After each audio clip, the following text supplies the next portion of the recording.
Welcome to Sneha teaching. तो कैसे हैं आप सब? आई होप आप सब अच्छे हैं और अपना बहुत बहुत ध्यान रख रहे हैं। तो आज की हमारी जो टॉपिक है वो है अल्फाबेट्स जो है वो बच्चों को कैसे सिखाएं, यानी वर्णमाला जो है बच्चों को कैसे सिखाएं। कई बार ये बहुत ज्यादा चैलेंजिंग हो जाता है टीचर्स के लिए, क्योंकि अल्फाबेट ही तो है, इसमें क्या नया कर सकते हैं? तो बहुत कुछ नया कर सकते हैं। वीडियो के एंड तक बने रहिए ताकि आपको समझ में आए कि इसमें किस तरीके से इंटरेस्टिंग तरीके से, बिल्कुल से इंटरेस्टिंग तरीके से आप बच्चों को ये चीज समझा सकते हैं। अगर आपसे केंद्रीय विद्यालय में इस बात का क्वेश्चन किया जाता है तो आपका क्या जवाब होगा?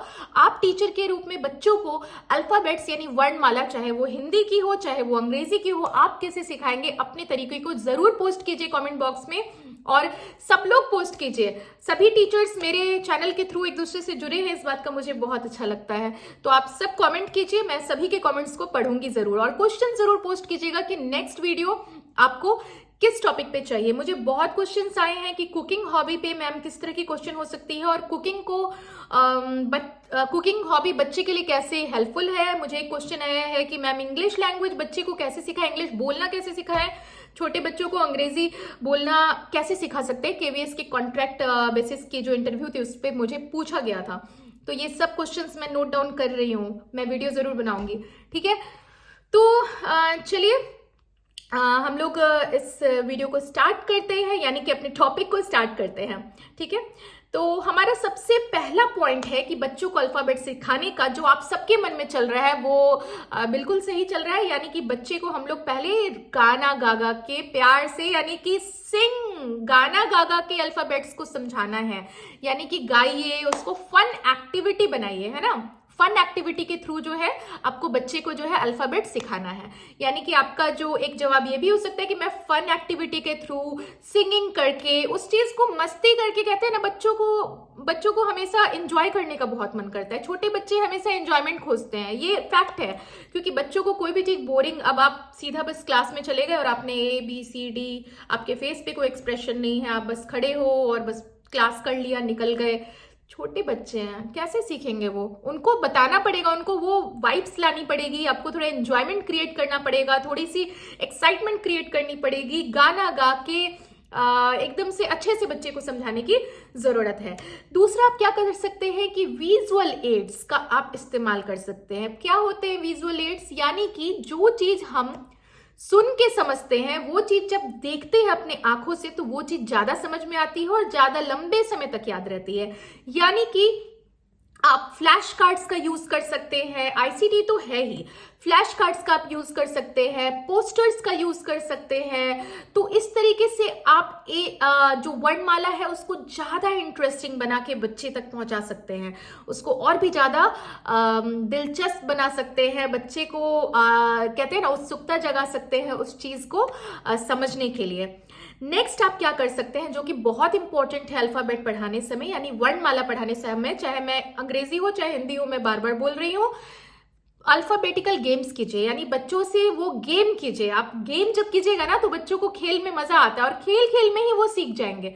तो गेम जब कीजिएगा तो बच्चों को भी मजा आएगा और आपको भी जो है वो मजा आएगा। तो अल्फाबेटिकल गेम्स आप कर सकते हैं, पजल कर सकते हैं, मैचिंग गेम्स कर सकते हैं कि आपने कुछ ब्लॉक्स दे दिए और इसे मैच करना है, ठीक है। या फिर आप मैचिंग जो गेम्स होते हैं अल्फाबेट के, मैचिंग गेम्स हो गए, पजल्स हो गए, उनको उस चीज के थ्रू सिखाइए, ठीक है। आजकल इक्विपमेंट्स रहते हैं, छोटे बच्चे के क्लासेस में आपको इक्विपमेंट्स मिल जाएंगे, नहीं मिलेंगे तो आप ला भी सकते हैं, उसके लिए कोई वरी नहीं करने की जरूरत है, ठीक है। नेक्स्ट आप क्या कर सकते हैं कि रिपीटेशन जो है वो बहुत इंपॉर्टेंट है, यानी कि आपने एक बार पढ़ा दिया है ना, और उसके बाद आप एक्सपेक्ट कर रहे हो कि बच्चा सीख गया, अगले दिन तो हो गया खत्म बात। नहीं, ऐसा नहीं है। बच्चे हैं, उनको जब जब आप बात रिपीट करोगे ना, बच्चों को वो चीज धीरे धीरे एकदम माइंड में सेट होती चली जाती है। मान लीजिए कि आप कोई दूसरी चीज ही पढ़ा रहे हो, उसी में आपने जो पहले पढ़ाया है उसको एक बार रिपीट करा दो, रिलेट करके, उस चीज से जोड़ के। तो रिपीट जितना करोगे बच्चा उतना सीखेगा, उतना अच्छे से सीखेगा अल्फाबेट।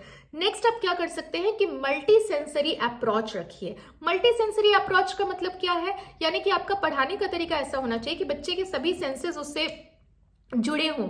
जैसे कि आप बच्चे को अल्फाबेटिकल ब्लॉक्स दीजिए, बच्चा ब्लॉक्स से खेलेगा, उसको देखेगा तो उसमें सभी अल्फाबेट्स मौजूद हैं, तो वो देखेगा भी, उसकी आंखें भी काम कर रही हैं, वहां पे वो आंखों से देख रहा है उसको, वहां पे आप उस बच्चे को बता रहे हो कि ये ब्लॉक में ये लिखा है, ये अल्फाबेट ये है, बच्चे कान से उस चीज को सुन रहे हैं, बच्चे अपने हाथों से उस चीज को खेल रहे हैं, तो बच्चा टोटली एक्टिव होके बच्चा पूरी तरह से उसमें इन्वॉल्व है ना, तो बच्चा ज्यादा जल्दी सीखेगा, है ना।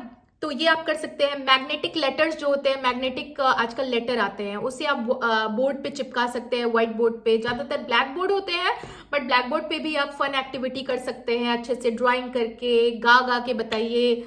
आईसीटी है उसका आप हेल्प ले सकते हैं। तो बहुत सारी चीजें हैं जिससे आप अल्फाबेट को भी सिखाने को इंटरेस्टिंग बना सकते हैं, अच्छे से समझा सकते हैं बच्चे को।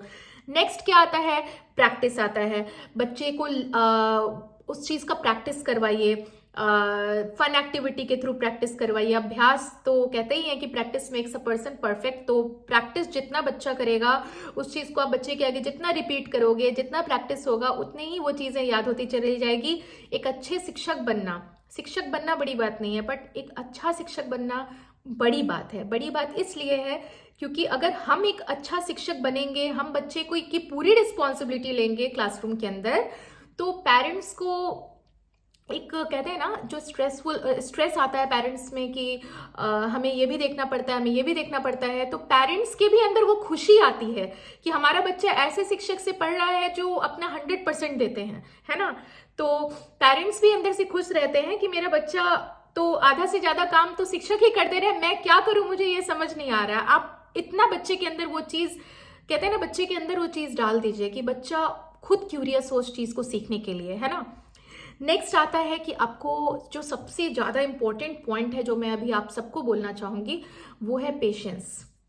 पेशेंस बहुत ज्यादा जरूरी है, खासकर छोटे बच्चों में, क्योंकि हर बच्चे का लर्निंग स्पीड, हर बच्चे का सीखने का, आपने इंडिविजुअल डिफरेंसेस पढ़ा था कि नहीं सीटेट में, यानी कि हर बच्चे एक दूसरे से अलग होते हैं। अनुवांशिकता और वातावरण भी पढ़ा होगा। अनुवांशिकता और वातावरण अलग होने में हर बच्चा जो एक दूसरे से अलग है, तो इसको सबसे ज्यादा प्रभावित जो होता है, जो सबसे ज्यादा प्रभावित करता है इंडिविजुअल डिफरेंसेस, यानी कि बच्चे एक दूसरे से अलग सबसे ज्यादा होते हैं, अनुवांशिकता और वातावरण, ये जो होता है प्रभाव करता है हर बच्चे को, और इस वजह से हर बच्चे जो होते हैं एक दूसरे से अलग होते हैं।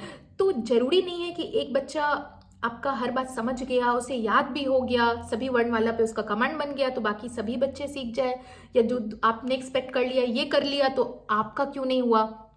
नहीं, ऐसा नहीं करना है। पेशेंस रखने की जरूरत है, बड़ा ही शांति रखिए, क्योंकि अगर आप पेशेंस नहीं रखोगे तो आपको गुस्सा आ जाएगा, और एक शिक्षक को अगर गुस्सा आ जाए तो ये पॉजिटिव यानी एक सकारात्मक बात नहीं हुई।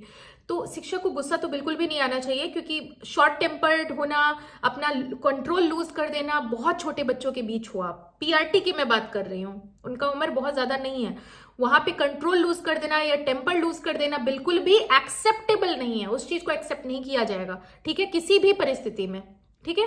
तो ऐसे में आपको ये बहुत जानने की जरूरत है कि हर बच्चा अलग है, वहां पे पेशेंस अपना लूज नहीं करना है कि एक बच्चा सीख गया दूसरा क्यों नहीं सीखा, तीसरा क्यों नहीं सीखा। टाइम लगेगा, धीरे धीरे ही होगा, और उस चीज को प्यार से और तरीके से ही सॉल्व किया जा सकता है। क्वेश्चंस मुझे बहुत आ रहे हैं, मैं कोशिश करूंगी हर एक टॉपिक को कवर करने का, और उस चीज को जो है मैं कोशिश करूंगी हर किसी पे वीडियो बनाने का। क्वेश्चंस काफी सारे हैं, आप सब पोस्ट कीजिए, जिसका सबसे ज्यादा क्वेश्चन एक टॉपिक पे रहेगा, I will try to make the video. But अभी एक टॉपिक मेरे माइंड में चल रहा है कि बच्चे अगर अंग्रेजी, छोटे बच्चों को अंग्रेजी बोलना कैसे सिखाएं, है ना। तो ये क्वेश्चन पूछा गया है और मैं सोच रही हूँ कि एक अच्छा क्वेश्चन है, तो इस पे भी मैं वीडियो बनाऊंगी। रिलीजन इशू पे भी, अगर क्लास में रिलीजन को लेके झगड़ा हो जाए, इस पे मुझे कमेंट आया था कि मैम बनाइए बनाइए, देखती हूँ अगर होगा तो इस पे भी बनाऊंगी। कुकिंग पे मैं शॉर्ट्स बना दूंगी, डोंट वरी, ठीक है। मिलती हूँ नेक्स्ट वीडियो में, तब तक के लिए आप लोग सब स्वस्थ रहिए, मस्त रहिए, व्यस्त रहिए, और केंद्रीय विद्यालय इंटरव्यू की तैयारी अच्छे से कीजिए। बहुत कम समय है क्योंकि अब रिजल्ट आने वाला है। Best of luck. रिजल्ट में अगर आपका सिलेक्शन भगवान करे हो जाए, मैं पूरा प्रे करूंगी मेरे सभी सब्सक्राइबर का सिलेक्शन हो जाए। अगर नहीं भी होता है किसी भी कारण से, तो पॉजिटिव रहिए, स्ट्रेस लीजिएगा तो आपकी भी हेल्थ खराब हो जाएगी। स्ट्रेस लेने की जरूरत बिल्कुल भी नहीं है। मिलती हूँ नेक्स्ट वीडियो में, तब तक के लिए गुड बाय।